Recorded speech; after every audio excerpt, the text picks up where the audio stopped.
Daily Mail's report has the picture of this person. Lance Twiggs is the one identified. Tyler Robinson's roommate tipped off the FBI, and the family refused to deny the transgender motive for Charlie Kirk's assassination. The Charlie Kirk assassination case just dropped a major twist. Tyler Robinson's transgender roommate, Lance Twiggs, had been secretly cooperating with the FBI, and the messages recovered between them shocked investigators. This evidence could completely shatter the mainstream narrative and has political commentators scrambling. According to FBI transcripts, the texts paint a very different picture of what happened to Charlie Kirk. Lance Twiggs, now confirmed as the key witness, provided the information that led to Robinson's arrest, along with Discord messages and police documents showing the case is far more complicated than anyone expected. For those who missed the story, Charlie Kirk, the 31-year-old founder of Turning Point USA, was assassinated during an event at Utah Valley University on September 10. The shooter, 22-year-old Tyler Robinson, fired a single shot from 200 yards while Kirk was answering a question about transgender mass shooters.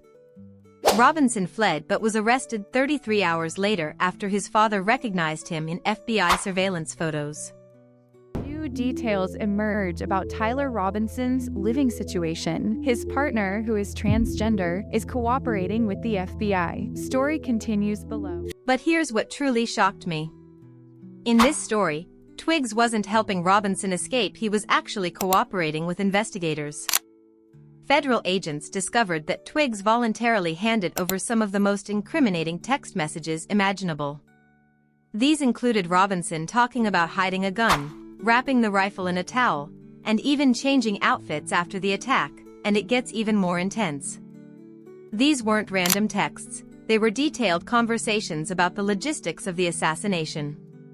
Twiggs allegedly had messages where Robinson discussed the rifle scope, described the weapon as unique, and mentioned needing to retrieve it from a drop point. But the real chaos began when photos of Twiggs started circulating on TikTok. The entire internet exploded with speculation about whether this mysterious partner played a deeper role in the motive behind the fictional attack. The accused assassin posing with a .50 caliber machine gun. The chilling photo was taken at a military recruiting event. Tyler Robinson also posed with an anti-tank missile launcher. Here's where things get truly dramatic, and honestly, this part of the story broke my heart. Picture this: Tyler Robinson's father, a hardworking Utah businessman, is watching the news coverage about his son being wanted for assassination. The FBI releases surveillance photos of the suspect, and this man has to look at those images and realize that the person who killed Charlie Kirk is his own child, according to police documents. When Robinson's father confronted him about the photos, Tyler's response was absolutely chilling. He reportedly told his dad, "I'd rather kill myself than turn myself in." Can you imagine being a parent in that situation? Your son has just confessed to political assassination and is threatening suicide rather than facing justice. But here's what really gets me. This conservative Utah family, with strong Christian values, still did the right thing. The father immediately called their youth pastor, and together they convinced Tyler to surrender to authorities. Federal investigations show that within just 2 hours of that family confrontation, Robinson was in custody, talking about bullet casings with messages that paint a terrifying picture of Robinson's mindset. According to court documents, one casing was engraved with, "Hey, fascist, catch," clearly an anti-fascist slogan targeting Charlie Kirk's conservative beliefs. And then it gets even stranger. Anger is the beginning. Violence doesn't start with anger. It starts where grievance meets justification. And to me, that is the most interesting thing about this, which is you have someone who was radicalized, who was probably looking at social media, was involved in this echo chamber where all these ideas were reinforced. Another casing read, "Bella Ciao, Bella Ciao, Bella Ciao," a song from Far Cry 6 that radical elements have adopted as an anti-fascist anthem. But then things get bizarre. One casing simply said, "If you read this, you are gay." LMAO, this isn't the work of a sophisticated assassin, it's someone immature but deadly serious about their ideology. Federal investigations also linked Robinson to the gaming community, with references to Helldivers 2, a game about fighting fascists. His partner, Lance Twiggs, was also deeply involved in this gaming world, raising questions about their influence on Robinson's radicalization. Well, some outlets are reporting that the suspect lived with a transgender partner. Is that accurate? And are investigators looking at this part of his life as a possible motivation? Yes, definitely. And yes, I can confirm that. I know that has been reported, and that the FBI has confirmed that as well, that the roommate was a romantic partner, a male transitioning to female. I can say that he has been very cooperative. This partner has been incredibly cooperative, had no idea that this was happening, and is working with investigators right now. Discord messages reveal that Robinson and Twiggs discussed these games, and according to FBI insiders, both were active in online communities that mix gaming with political activism. The story gets even crazier.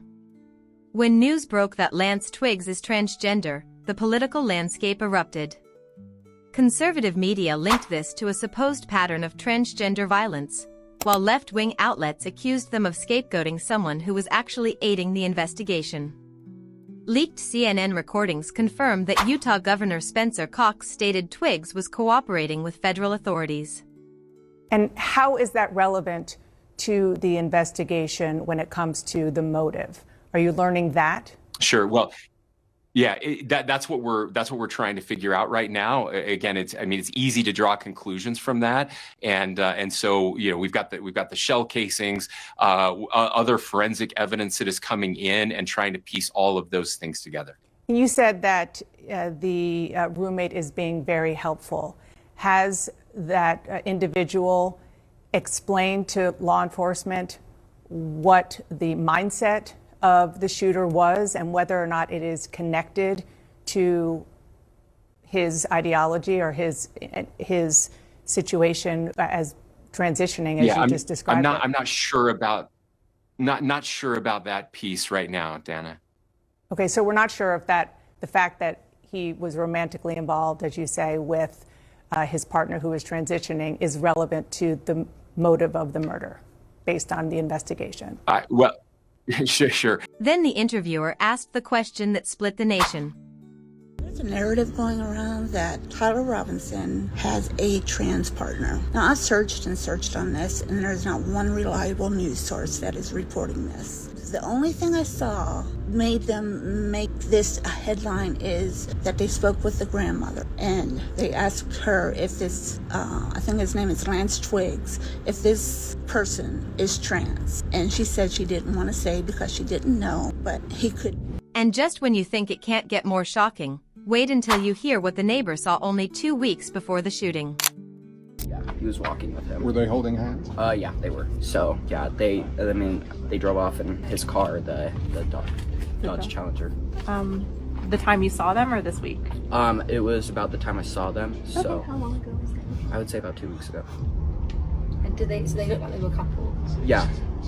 Yeah. And he was dressed all in black? Yeah, definitely. Mm-hmm. And you thought he was weird? Yeah, I definitely, yeah.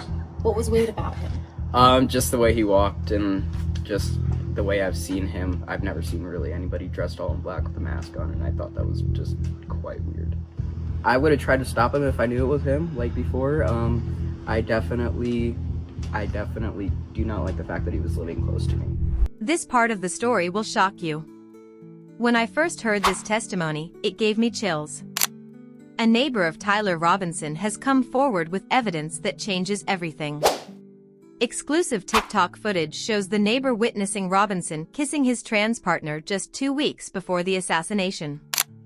Accused of Charlie Kirk could end up in a hellhole prison if found guilty. Tyler Robinson risks being locked up in Utah State Correctional Facility in Salt Lake City. The state's death row prison that, only 3 years after it opened, has dealt with a scabies outbreak, drug issues, and understaffing problems. Think about the timing.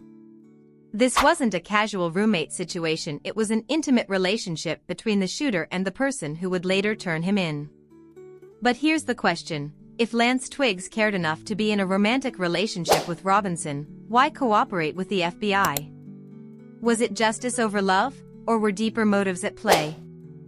You should all know this. If you thought that my husband's mission was powerful before, you have no idea. You have no idea what you just have unleashed across this entire country and this world. You have no idea. You have no idea the fire that you have ignited within this wife. The cries of this widow will echo around the world like a battle cry. To everyone listening tonight across America, the movement my husband built will not die. It won't. I refuse to let that happen. It will not die. All of us will refuse to let that happen. No one will ever forget my husband's name, and I will make sure of it. It will become stronger, bolder, louder, and greater than ever. My husband's mission will not end, not even for a moment. And one of Charlie's greatest talents was his ability, this phenomenal ability to choose great people to follow. This case shows just how complicated things really are.